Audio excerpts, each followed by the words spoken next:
जय हिंद। क्या आपके घर नहीं बच्चे हैं तो क्या वो पबजी खेल को खेलने के लिए काफ़ी उत्सुक रहते हैं या उसके नशे में चूर हैं? अगर ऐसा है तो ये वीडियो आपके लिए, और बहुत ध्यान रखिए क्योंकि आपके बच्चों को पबजी खेलने के लिए टोका टिप्पणी करना आपकी जीवन मौत के लिए प्रश्न चिन्ह बन सकता है, एक सवाल बन सकता है। ये मेरे पीछे घर देख रहे हैं, ये लखनऊ के SGPGI के पास का घर है और ये नवीन सिंह जी का घर है जो कि भारतीय सेना में JCO के पद पर हैं और आसनसोल पश्चिम बंगाल इसमें तैनात हैं। उनकी बीवी की गोली मार के हत्या कर दी जाती है और उनके सगे बेटे ने ही ये हत्या करी होती है, यानी कि एक बेटे ने अपनी सगी माँ की हत्या कर देती है।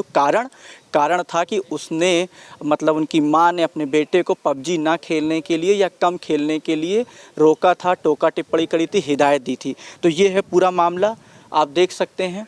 ये यमुनापुरम कॉलोनी है, यमुनापुरम कॉलोनी SGPGI के ठीक पीछे है। पीछे SGPGI यानी PGI हॉस्पिटल है और ये इलाका भी आप देख सकते हैं काफ़ी सुनसान इलाका है। तो ये पूरा मामला है। अब हम आपको एक पूरी कहानी जो ये 2-3 दिन में हुई है, बता दें कि 2 दिन पुरानी खबर है, तो ये पूरी 2 दिन पुरानी खबर हम आपको एक एक करके बताते हैं। तो मामला होता है 5 तारीख का। 5 तारीख को ईशू नाम का लड़का जो कि जिसकी 16 साल उम्र है, जो इस समय मोहान रोड भेज दिया गया है बाल सुधार गृह में। होता क्या है कि ईशू रात के तकरीबन 3 बजे अपने माँ के कमरे में, जहाँ उसकी बेटी और माँ सोई होती, वहाँ आता है और बीच सिर में गोली मार देता है। जो बातें बताई जा रही हैं हम उसी के आधार पे आपको बता रहे हैं, अपनी तरफ से कुछ जोड़ के नहीं बता रहे हैं। तो बिल्कुल बीच माथे पे गोली मार देता है, गोली आर पार हो जाती है। बेटी सहम जाती है माँ को सामने देख के और भाई के हाथ को जो है गोली देख के। तो वो ईशू अपनी बहन को जो कि 9 साल की होती है उसको डरा देता है, कहता है किसी को कुछ बताना नहीं, और लाश को अपनी माँ की जो है बॉडी को एक बंद कमरे में करके छोड़ देता है और आराम से जीवन यापन शुरू कर देता है।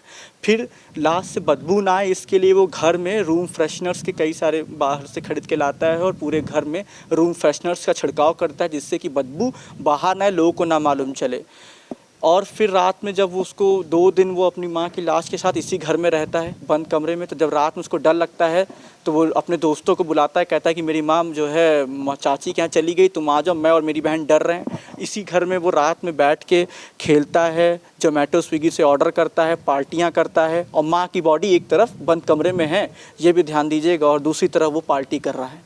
फिर 1 दिन 2 दिन 3 दिन बीतता है तो उससे नहीं रहा जाता है, वो भी काफ़ी डर जाता है और जब लगता है कि उसके मामले से परिस्थितियाँ छूट रही, इसी बीच उसके पिताजी भी अपनी मतलब मान साधना सिंह के फ़ोन करते हैं, मैसेजेस करते हैं, और जब मैसेजेस करते हैं तो क्या कहते हैं वो फ़ोन कट कर देता है, कहता है मैं आपसे नाराज़ हूँ, मतलब साधना सिंह बन के बात करता है, उनकी बीवी बन के बात करता है, मना कर देता है कि मैं आपसे नाराज़ हूँ, मैं आपसे बात नहीं करूँगी। और जब बात वो नहीं करती हैं, फिर मैसेजेस के थ्रू बातचीत चलती है। फिर 2-3 दिन बीतता है, जब मामला हद से गुजर जाता है तो वो खुद अपने पापा को फ़ोन करता है कि कोई एक इलेक्ट्रीशियन आता है, बिजली बनाने वाला आता है और वो मेरी माँ का हत्या कर देता है। पिता सब पका जाते हैं, पिता वहीं से ही आसनसोल से ही सब लोगों को फ़ोन करते हैं, सबसे बातचीत करते हैं और सारे रिश्तेदारों को यहाँ भेजते हैं। फिर मामला इस तरीके से बाहर आता है। जब मामला बाहर आ जाता है तो फिर वो लोगों से जो है पुलिस पूछताछ करती है। तो पुलिस पूछताछ में वो कई सारी स्टोरी बनाता है। पहले कहता है कि कोई जो उसने पिता से भी कहा था कि एक इलेक्ट्रीशियन आता है, एक बिजली बनाने वाला आता है और वो मार के चला जाता है। तो फिर जब पूछते हैं तो आपने देखा होगा कौन है, कैसा है, क्या है, तो फिर जब पुलिस के सवालों में फंसता है तो वो अपनी स्टोरी तुरंत डाइवर्ट करता है, तुरंत बदलता है और वो दूसरी को बताता है कि मैं जो है क्या कहते हैं ये वो चीज़ें वो। तो वो जब उससे सही खबर नहीं मिल पाती तो वो बहन से पूछती है और बहन कबूल देती है कि मेरे भाई ने ही गोली मारी है। तब दूसरा सवाल पूछा जाता है कि क्यों मारा है, मारने का कारण क्या है, तो पता चलता है कि उसमें भी वो बातें घुमाता है। उसमें कहता है कि मेरी माँ ने 10,000 की चोरी के लगाया था, मम्मी चरित्रहीन थी, मैं जान जाता हूँ। ये सब बातें जो हमें मालूम चली हैं, आप पीछे देख सकते हैं कई सारे मीडिया जर्नलिस्ट खड़े हैं तो वो सब बातें कर रहे हैं। तो उन्हें ही बैक कैमरा जब हम बातचीत कर रहे थे तब ये सारी बातें जो हैं हमें मालूम चली थी। तो ये पूरा मामला था। इसमें जब आगे बढ़ता है तो बेटी बता देती है, तो कहता 10,000 चोरी के लिए जो कि घर में ही मिले थे, माँ ने मेरे ऊपर इल्ज़ाम लगाया था, माँ मुझसे नफ़रत करती थी।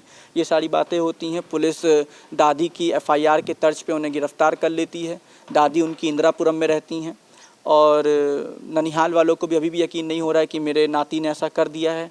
अभी ईशू को बाल सुधार गृह मोहान रोड पर जो स्थित है वहाँ ले जाया जा चुका है।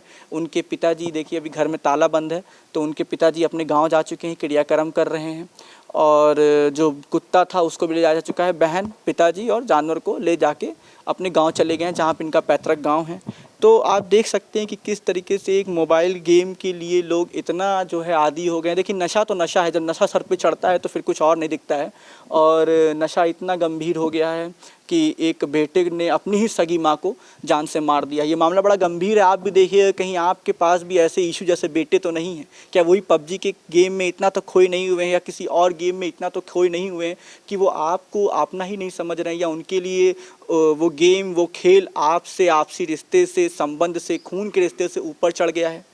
तो ये बाकी काफ़ी गंभीर विषय है। आप सरकार से क्या चाहते हैं कि ऐसे गेम को अनिश्चित काल के लिए ही प्रतिबंध लगा देना चाहिए? मेरा जो एक मस्तिष्क विचार विवेक कहता था कि ऐसे खेल को तो हमेशा प्रतिबंध में ही रखना चाहिए, क्योंकि ऐसे क्रिमिनल एक्टिविटी जो है नज़रअंदाज नहीं करनी चाहिए।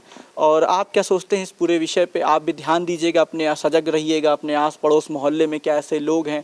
आज तो उसने अपनी सगी माँ को मारा, क्या हो सकता है कल को कोई और न्यूज़ आती है कि दोस्त ने दोस्त को मार दिया या भाई ने बहन को मार दिया या कुछ और ऐसी संगीन अपराध कर दिए। तो ये जब हो जाएंगे तभी हम इसके लिए सजग होंगे, या उससे पहले ही हम ऐसे प्रकरण से सीख लेके आगे होने वाले प्रकरणों को रोक दें या बंद कर दें? ये इसमें ज़्यादा होशियारी होगी। तो आप इस पूरे मामले में क्या सोचते हैं? क्या आपको लगता है कि आपके पास भी ऐसे लोग हैं? तो हमें कमेंट बॉक्स में बताइएगा। आप देख रहे थे बोल बचन। जय हिंद, जय भारत।